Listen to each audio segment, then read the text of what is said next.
উঠতেন না। এমনি সরাবার পরে নবী আলাইহিস সালাতু ওয়াস সালাম সিজদা থেকে মাথা তুলছে। এত কষ্ট কেন করছে তোমার আমার হেদায়েতের জন্য?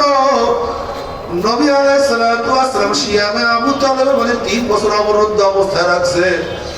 আমার নবীকে এক গ্লাস পানির ব্যবস্থা করে নাই, আমার নবীকে খাওয়ার কোনো ব্যবস্থা করে নাই, আমার নবীর সাথে কেউ কথা বলতো না। আমার নবী শুধু একাই ছিল না, যারা মুসলমান ছিল মুমিন ছিল তাদেরকে শিয়ামে আবু তালেব অবরুদ্ধ অবস্থায় রাখছে। সেখানে শুধু পুরুষ ছিল না, সেখানে মহিলারাও ছিল, শুধু বড়রাও ছিল না, সেখানে শিশু বাচ্চারাও তাদের সাথে ছিল। মারা না খাইতে খাইতে তাদের স্তন শুকিয়ে গেছে। বাচ্চারা যখন মার বুকে টান মারছে, দুধ নাই, টানটা মারিয়া চিল্লান দিছে, কোনো খাদ্য নাই, কিন্তু ইমান ছাড়ে নাই।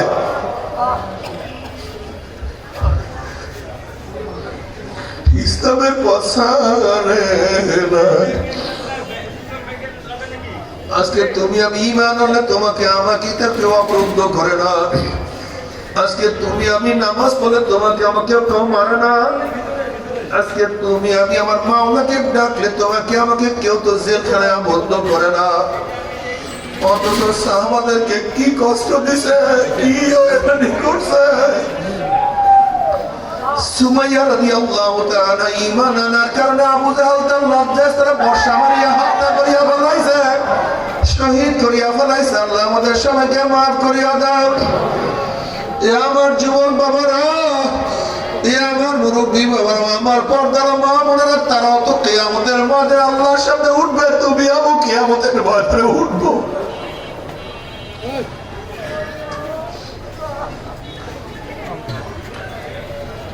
তাইফের মাঝে নবী আলাইহিস সালাতু ওয়াস সালামকে কি কষ্ট কম বেশি আমরা সবাই জানি। নবী আলাইহিস সালাতু ওয়াস সালাম চিন্তা করলেন, মক্কাবাসী যেহেতু আমার দাওয়াত মানে না, আমার কথা শুনে না, আমি গিয়া দেখি তাইফের মানুষগুলি হয়তো আমার কথা শুনবে, দাওয়াত গ্রহণ করবে, ঈমান আনবে। বুক ভরা আশা নিয়ে তিনি তাইফে গেলেন। তিনি ভাবছেন বনি সাকিবের লোকগুলি সম্ভ্রান্ত, যদি তাদেরকে দাওয়াত দেই, তারা ঈমান আনে, তাহলে ইসলাম শক্তিশালী হবে। তাদেরকে দাওয়াত দেওয়ার জন্য গেছেন। গোত্রপতিরা বলছে, আমি তোমাকে তো নবী মানি না, কিসের দাওয়াত তোমার, কিসের দাওয়াত তোমার, দাওয়াত আমি মানি না। আর একজনে বলতে আছে, আমি তোমার সাথে কথাই বলবো না, তুমি সত্য নবী নাই হও, তাহলে তোমার সাথে কথা বলা বেহুদা। আর তুমি যদি সত্য নবী হয়ে থাকো, তাহলে তোমার সাথে কথা, আমার কথা না বললে আমার বড় বিপদ, আমি তোমার সাথে কথাই বলবো না। আর একজনে বলতে আছে, আল্লাহ কি আর কাউকে পায় নাই, তোমাকে নবী বানাইছে, আর কাউকে দেখে নাই।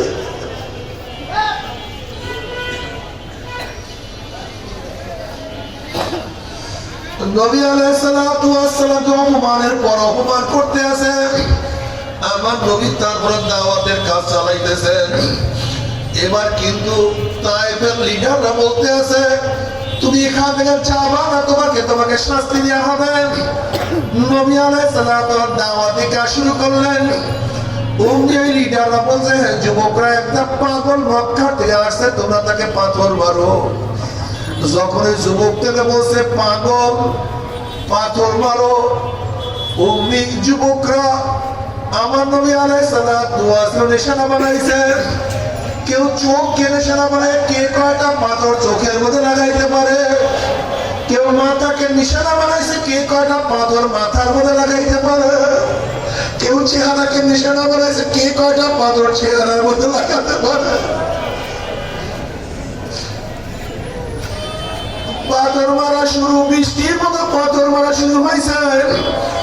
রক্ত ঝরতে ঝরতে জুতা মোড়া কাটিয়ে গেছে।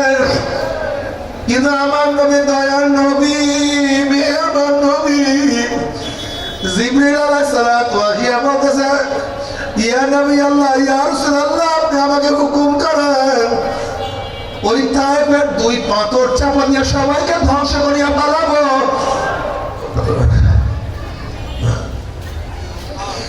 নবী আলাইহিস সালাতু ওয়াস সালাম বলেন, জিবরাইল ওদেরকে তুমি সব মানিয়া ফেলো, তাহলে আমার দাওয়াত কে কবুল করবে?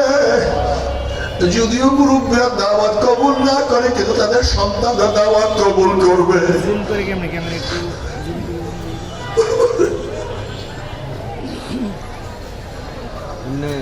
সেই ইসলাম তোমার সামনে আমার সামনে বিলীন হয়ে যায়, কিন্তু তোমার আমার কলিজা ব্যথা নাই। তোমার সে আমার সে বড় মুখের আমার কেউ হইতে পারে না। নবীর কাছে কোন চেহারা নিয়ে উঠবা? যদি নবী বলে আমার দিন বিলীন হয়ে গেছে, ইসলাম ধ্বংস হয়ে গেছে, কি করছো? মানুষ নামাজ পড়ে নাই, কেন দাওয়াত দাও নাই? মানুষ রোজা রাখে নাই, কেন দাওয়াত দাও নাই? তোর ছেলে নামাজ পড়ে নাই, কেন তাকে জাগ্রত করো নাই? কেন তাকে দাওয়াত দিয়ে আমার ছেলে নাও নাই? তোর মেয়ে বোরখা পরে নাই, পর্দা করে নাই, কেন তাকে বোরখা পরাবার চেষ্টা করো নাই? তোর সন্তান আমাকে নেতা মানে নাই, কেন তাকে দাওয়াত দাও নাই? আমাকে কি পছন্দ হয় নাই? আমার লেবাস কেন ধরো নাই? আমার চেহারা বোঝে কেন চেহারা সাজাও নাই? আমার নিয়ম অনুযায়ী কেন ঘর সাজাও নাই?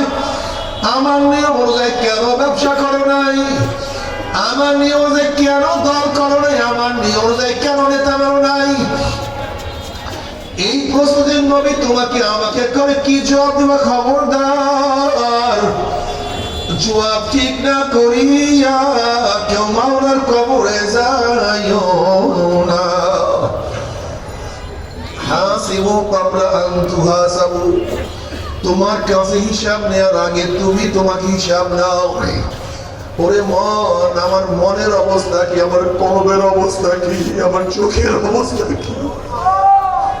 আমার জবানের অবস্থা কি? আমার হাতের অবস্থা কি? আমার অঙ্গ প্রত্যঙ্গের অবস্থা কি?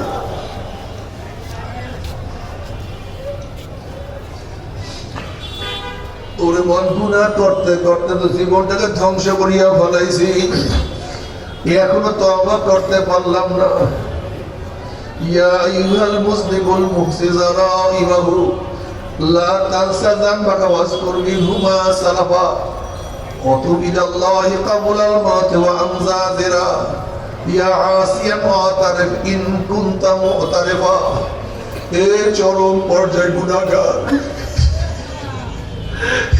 চরম পর্যায়ে গুনাহগার, গুনাহ করতে করতে নিজের জীবন ধ্বংস করিয়া ফেলাইছো। লা তানসা যানবাকা ওয়াজকুর মিনহু মা সালাফা, বরং বিগত যে গুনাহ করছো সেই গুনাহকে স্মরণ করিয়া তুমি তওবা করো।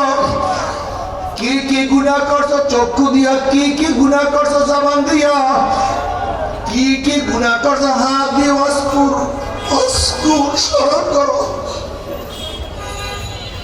ওয়াজকুর যানবাকা মিনহু মা সালাফা, তুমি বিগত দিনে যে গুনাহ করছো স্মরণ করো। وَتُبْ إِلَى اللَّهِ قَبْلَ الْمَوْتِ وَأَنْزَازِرًا يَا عَاصِيًا وَاعْتَرِفْ إِنْ كُنْتَ مُعْتَرِفًا। এ চরম পর্যায়ে গুনাহগার, নত হইয়া লজ্জিত হইয়া খালেস তওবা আল্লাহর কাছে করো। মৃত্যু আসার আগে তওবা করো। মৃত্যুর সামনে হাজির হইয়া যায়, আর কাজ হবে না। وَتُبْ إِلَى اللَّهِ قَبْلَ الْمَوْتِ وَأَنْزَازِرًا, মওতের আগে তওবা করো। আজরাইল সামনে আসলে আর তওবা করতে পারবা না। ও আমার যুবক বাবারা, ও যুবক বাবারা, তুমি কি জানো যুবক বসে ইবাদত আল্লাহর কাছে কত দাম? যুবক বসে ইবাদত আমার মাওলার কাছে খুবই প্রিয়। যুবক বসে ইবাদতের মধ্যে মজা বেশি, স্বাদ বেশি। বাবারে, তুমি কি দেখো না আলী আলীর মুর্তজা রাদিয়াল্লাহু তাআলা অল্প বয়সে আমার মাওলার পাগল হয়ে গেছে? তুমি কি দেখো না আব্দুল্লাহ ইবনে আব্বাস রাদিয়াল্লাহু তাআলা অল্প বয়সে আমার মাওলার পাগল হয়েছে? তুমি কি দেখো না কত যুবকরা অল্প বয়সে আমার মাওলার পথ ধরছে, নামাজ ছাড়ে না, রোজা ছাড়ে না, জিকির আজকের মধ্যে লিপ্ত হয়ে গেছে। আল্লাহ তুমি কবুল করিয়া নাও। বাবারে জানি পথে দিকে দিকে যাইতেই চাইবে, যদি গুনাহ করিয়াই ফেলো আমার মাওলার কাছে বলো, মাওলা রে ওরে মালিক ওরে মাবুদ, গুনাহ করিয়া ফলাইছি, তওবা করছি, মাফ করিয়া দাও। বাবারে আল্লাহ না করো, গুনাহ করো, আমার তওবা করো, আমার মাওলার কাছে মাফ চাও। আমার মাওলা ডাক দিয়ে বলে, কুল ইয়া ইবাদিয়াল্লাযীনা আসরাফু আলা আনফুসিহিম লা তাকনাতু মির রাহমাতিল্লাহ ইন্নাল্লাহা ইয়াগফিরুয যুনুবা জামিআ। আয় বান্দায় বান্দায় বারবার তওবা ভঙ্গ করো, বান্দা আমার তওবা কর, বান্দা তওবা ভঙ্গ করছে, আমার তওবা কর। আমি মাওলা মেহেরবান মাওলা, আমি মাওলা দয়ার মাওলা। বান্দারে তুই এই ভাবিস না আমি বারবার তওবা করলে আমার মাওলা মাফ করবে না, বরং বান্দারে আমি মাওলা দয়ার মাওলা, আমি মাওলা মেহেরবান মাওলা। সতবার আগার তওবা শেখাচ্ছি বাজা, যে 1000 বার তওবা ভঙ্গ করো, আবার তওবা করো, নৈরাশ হইস না, আমার পথ ছাড়িস না। বান্দারে তুই তওবা করিয়া তুই আমি মাওলার কাছে আসতে পারো।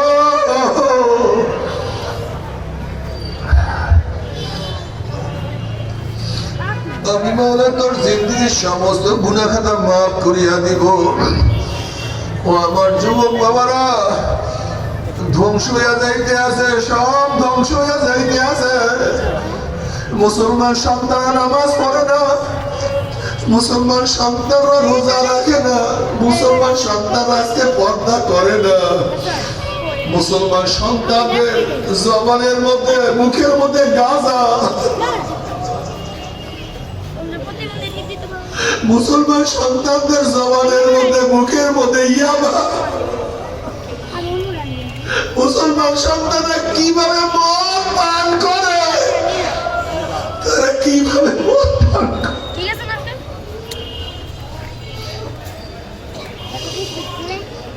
আজকে বিয়ার ফুর্তির মধ্যে মদ খায়, আল্লাহ তুমি মাফ করিয়া দাও। আজকে মুসলমান সন্তানদের মুসলমান পরিবারের বিবাহের মধ্যে গুনাহ, এত গুনাহ, এমন কোন গুনাহ নাই যে গুনাহ চলে না। মুসলমান পরিবারের বিবাহের মধ্যে মদ বিলি হয়, আল্লাহ তুমি মাফ করিয়া দাও। বাবারে দুনিয়াকে এমন ভাবে ধরছ, আমার মাওলা কি এমন ভাবে ভুলছ, মনে হয় যেন দুনিয়াতেই থাকবা, কোনদিন মরবা না, কোনদিন বিদায় হবো না। কিছু মানুষের চাল চলন দেখলে মনে হয় যেন কোনো মৃত্যু নাই, এ কোনদিন মরবে না, জীবন ভর দুনিয়ার মধ্যে বাঁচবে। অথচ তোমার ছোট ভাই দুনিয়াতে বিদায় হয়ে গেছে, তোমার হুঁশ হয় নাই, তোমার বন্ধু তোমাকে ছাড়িয়া চলিয়া গেছে, তুমি সতর্ক হও নাই, তোমার সন্তানের লাশ তোমার কাঁধের উপরে উঠিয়া গেছে, এরপরে তুমি মাওলার পথ ধরো নাই।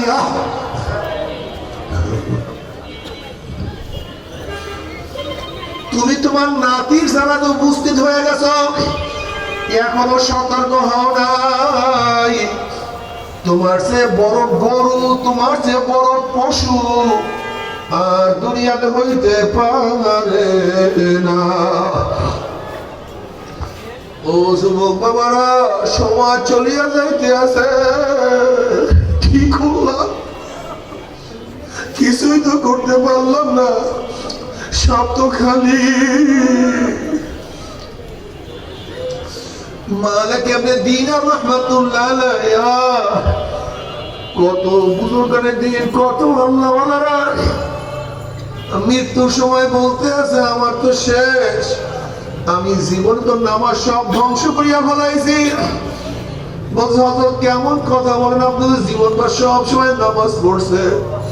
বলে আমি নামাজ পড়ছি, বেখিয়ালে নামাজ পড়ছি, যেইভাবে নামাজ পড়ার দরকার সেইভাবে নামাজ পড়তে পারি নাই।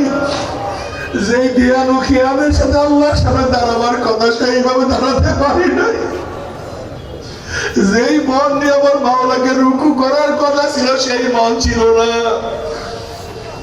যেই কলম নিয়ে আমার মাওলাকে সিজদা করার কথা ছিল সেই কলম আমি তৈয়ার করতে পারি নাই। নামাজের মধ্যে হুজুরে কল ছিল না, কান্নাকা তারা ফাইল্লাম তাকুন তারাহু ফাইন্নাহু ইয়ারাক। এই মিসনাফটা আমার মধ্যে ছিল না। আমার নামাজ আমি ধ্বংস করিয়া বলাইছি। আমার কি উপায় হবে? মাওলা মাফ করিয়া দিও, ক্ষমা করিয়া দিও, গোসা হইও না। আমি আমার চেষ্টা করছি, আমার চেষ্টাকে কবুল করিয়া দিও। বাবারে, তারা এত সুন্দর নামাজ পড়ার পরেও কত আফসোস। অথচ তোমার আমার নামাজের ফরজিয়া ঠিক নাই, সুন্নাতের কোনো জবাব নাই, কলমের কোনো খবরই নাই। নামাজ পড়ি, কলমের অবস্থা কোথায়? নামাজ তো অনেকে দাঁড়াই না, আমার মাওলার সামনে তো দাঁড়াই না, আমার মাওলার সামনে নত হই না, আমার মাওলাকে সেজদা করি না। কোথায় রওনা করছো? কি নিয়ে রওনা করছো? আল্লাহ না করুক এই অবস্থাতে মাওলার কবরে যা, কবর তো আর কবর থাকবে না। কোন কোন নাফরমানের কবরের দুই পাশের মাটি এত জোরে চাপ মারবে, চাপের জোরে এক পাথরের হাঁটি আর এক পাথরে লাগাইয়া পড়ে। আল্লাহ আমাদের সবাইকে মাফ করিয়া দাও। তুমি কি জানো কিয়ামতের ময়দানে বেনামাজির চেহারার অবস্থাটা কি হবে? কিয়ামতের ময়দানে বেনামাজির চেহারা আলকাত্তার মতো কালো কালি হয়ে যাবে। কি যে বিশ্রী, কি দুর্গন্ধ। আল্লাহ তুমি আমাদের সবাইকে মাফ করিয়া দাও। আল্লাহ আমাদের সবাইকে ক্ষমা করিয়া দাও। আমল নামার ডাইন হাতে বলল আলহামদুলিল্লাহ। আল্লাহ না করুক যে আমল নামা বাম হাতে পড়িয়া দাও।